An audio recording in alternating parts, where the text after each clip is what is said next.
Welcome to me, Mooney and Magic. Let the magic begin. एक दफा का जिक्र है कि घने जंगलों और ऊंचे पहाड़ों के दरमियान एक छोटी सी झोंपड़ी छुपी हुई थी। इस झोपड़ी में दो बहनें रहती थीं।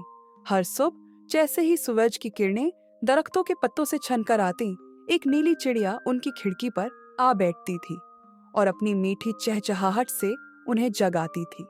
बड़ी बहन लौरा के बाल लंबे और सुनहरे, बिल्कुल सूरज की रोशनी के जैसे थे, जबकि छोटी बहन लिजी के घुंघराले काले बाल शबनम की बूंदों जैसे दमकते थे। नींद से बीदार होते ही वो सीढ़ियों से नीचे दौड़ती हुई सीधा किचन पहुंचती, जहां उनकी माँ पहले ही उनके लिए खुशबूदार पान केक्स और ताज़ा फलों की प्लेट तैयार कर चुकी होती थी। वो आपस में घंटों हंसी खुशी बातें करती थी और इस तरह उनके एक खुशगवार दिन का आगाज होता था। जैसे जैसे दिन गुजरता, दोनों बहनें खुले मैदानों में रंग बरंगे फूल चुनते और दरिया के किनारे पानी से लुत्फ अंदोज होती थी। वो एक दूसरे के बगैर कुछ भी ना थी। उनका रिश्ता दुनिया की हर चीज से ज्यादा मजबूत था। रात होने से पहले ही वो घर लौट आती थी। फिर वो मिलजुल कर रात के लजीज खाने से लुत्फ उठाती थी। सोने से पहले माँ अच्छे से घर के तमाम दरवाजों को ताले लगा देती थी, क्योंकि उस इलाके में रात को अजीब और गरीब गॉबलिन्स फल बेचते हुए दिखाई देते थे, जिनकी वहशत पूरी बस्ती में फैली हुई थी। जब रात के साए गहरे होने लगते और दोनों बहनें नर्म बिस्तरों में दुबक कर नींद की वादियों में खो जाती थीं, तब जंगल की तारीकी में अजीबो गरीब आवाजें उभरने लगती थीं। दरख्तों के दरमियान सरगोशियों की मानंद सरसराहट होती और फिर धीरे धीरे सदाएं सुनाई देने लगती थी। मीठे रसीले फल, ताजा फल ले लो। ये सदाएं गॉबलिन्स की होती थीं, जो जंगलों से रात को निकलते थे। किसी गोबलम का चेहरा बिल्ली जैसा था, जो आहिस्ता से गुर्राने की आवाज निकाल रहा था। दूसरा एक लंबी पतली दुम के साथ खड़ा था, जो हवा में कौड़े की तरह लहरा रही थी। जो एक बार खाए बार बार मांगे। कोई चूहे की तरह दिखता था और फुर्तीला था, जबकि एक देखने में सोंडी की तरह दिखता था। वो छोटे कद के थे, मगर पुरासरार और खौफनाक। कभी उछलते, कभी लड़खड़ाते, कभी जमीन पर रेंगते थे। उनके हाथों में टोकरियां थीं, ऐसे फलों से जो किसी ने पहले कभी न देखे थे। कुछ सोने की तरह चमकदार, कुछ चांदी के मानन ठंडे, कुछ आंख झपकते ही रंग बदल लेते थे, और कुछ ऐसे कि जिनसे मधम सी जादुई रोशनी फूट रही थी। इस शोर से लड़कियां नींद से बीदार हो जाती थी। वो दुबक कर सांस रुके कमरे की खिड़की से उन गॉबलिन्स को झांकती जरूर थी, मगर बाहर जाने की हिम्मत न करती थी। एक सुबह माँ को जरूरी काम से शहर जाना था। रवानगी से पहले उसने लड़कियों को सख्त ताकीद की कि वो उसकी गैर मौजूदगी में घर से बाहर हरगिज ना निकले।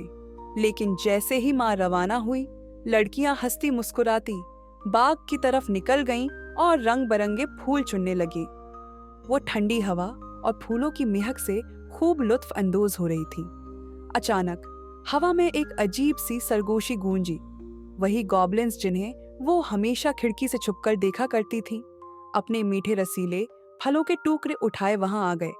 लड़कियों के दिल दहल गए और वो दौड़कर एक बड़े दरख्त के पीछे जा छुपी। गॉबलिन्स के हाथों में अजीबो गरीब फलों की टोकरियां थीं।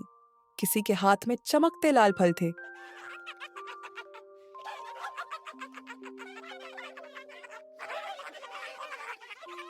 दुनिया के सबसे रसीले फल। तो कोई गहरे सब्ज फल लिए सदाएं लगा रहा था। दोनों लड़कियां हैरानी और परेशानी से ये सारा मंजर देख रही थीं। ताजा मीठे रस से भरपूर फल। तो कोई नीले रंग के फल उठाए लबों पर एक भयानक मुस्कुराहट सजाए खड़ा था, जबकि दूसरा रेंगते हुए पीले फलों की टोकरी थामे आहिस्ता आहिस्ता लड़कियों के करीब आ रहा था। ये सब देखकर लिजी की आंखें चमक उठीं। फलों की रंगत, उनकी खुशबू, उनकी ताजगी, सब कुछ दिल मोह लेने वाला था। उसके अंदर बेताबी की लहर दौड़ गई और एक ऐसी अनोखी भूख जागी जिसे उसने पहले कभी महसूस न किया था। वो जैसे सहरजदा होकर आगे बढ़ती चली गई। लौरा ने उसे रोकने की भी बहुत कोशिश की, मगर वो न रुकी, यहाँ तक कि वो गॉबलिन्स के बिल्कुल सामने जा खड़ी हुई। एक गॉब्लिन जिसके दांत लंबे और आंखें चमकदार थीं, मकारी से मुस्कुराया। उसने अपने हाथ में थामे लाल रंग के चमकते हुए फल आगे बढ़ाए और नर्म मगर जहरीली आवाज में कहा, ऐसे फल तुमने पहले कभी ना खाए होंगे, एक बार चख कर देखो। और जैसे ही उसने फल का पहला नवाला लिया, उसकी आंखों के आगे अंधेरा छा गया और अगले ही लम्हे वो नीचे जा गिरी। ये देखकर गॉब्लिन खुशी से उसके गिर्द उछलने लगा। लॉरा, जो इस सब में बिल्कुल बेबस थी, अपनी बहन के पास भागी आई, मगर अब क्या हो सकता था। दिन गुजरते गए, मगर लिज़ी की हालत बिगड़ती चली गई। उसका चेहरा जर्द पड़ गया, आंखों के गिर्द सियाह हल्के नमाया होने लगे और उसका जिस्म जैसे दिन बदन सुकड़ता जा रहा था। वो खाने से बेरुग़बत हो गई, पानी तक मुश्किल से पीती और अक्सर बिस्तर पर निढाल पड़ी रहती थी।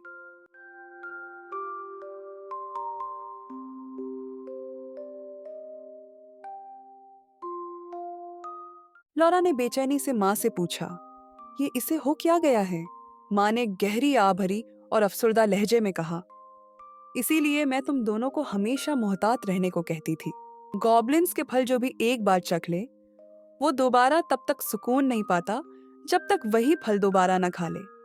और गॉब्लिन्स जिसे एक बार अपने फल खिला दें, उसे दोबारा कभी नहीं खिलाते। यूं इंसान तड़प तड़प कर कमजोर होता जाता है, यहाँ तक कि मौत उसे अपनी आगोश में ले लेती है। लॉरा अपनी बहन को यूं मरते नहीं देख सकती थी। उसने माँ की तरफ देखा और पुख्ता लहजे में कहा, मैं गॉब्लिन्स को ढूंढूंगी और अपनी बहन के लिए वही फल लेकर आऊंगी, चाहे कुछ भी हो जाए। अगली सुबह के होते ही लॉरा खामोशी से घर से निकल पड़ी। पहले वो घने जंगलात से गुजरी, जहां दरख्तों की बल खाती शाखें यूं झुकी हुई थी जैसे किसी पोशीदा राज को छुपा रही हूं। हर तरफ सन्नाटा था, मगर दरमियान में कहीं कहीं सरसराहट सुनाई देती थी, जैसे कोई उसके कदमों के साथ साथ चल रहा हो। वो खौफजदा जरूर थी, मगर रुकी नहीं। अचानक दलदल के गहरे पानी में से एक सड़ा हुआ बदबूदार हाथ निकला और उसके पांव को जकड़ने की कोशिश की। लॉरा का दिल दहल गया, मगर उसने खुद को संभाला और आगे बढ़ती गई। फिर वो खंडरात पर पहुंच गई। टूटी फूटी दीवारें, जाबजा बिखरी हुई पत्थर की मूर्तियों के चेहरे मस्क शुदा थे। खंडरात के दरमियान एक पुरानी खिड़की में से मध्यम रोशनी आ रही थी। आखिरकार वो गॉब्लिन्स के ठिकाने पर पहुंच ही गई थी। लॉरा को देखते ही गॉब्लिन्स की आंखें चमक उठीं। वो मकारी से मुस्कुराए और अपने रंग बरंगे रसीले फल उसकी तरफ बढ़ाने लगे।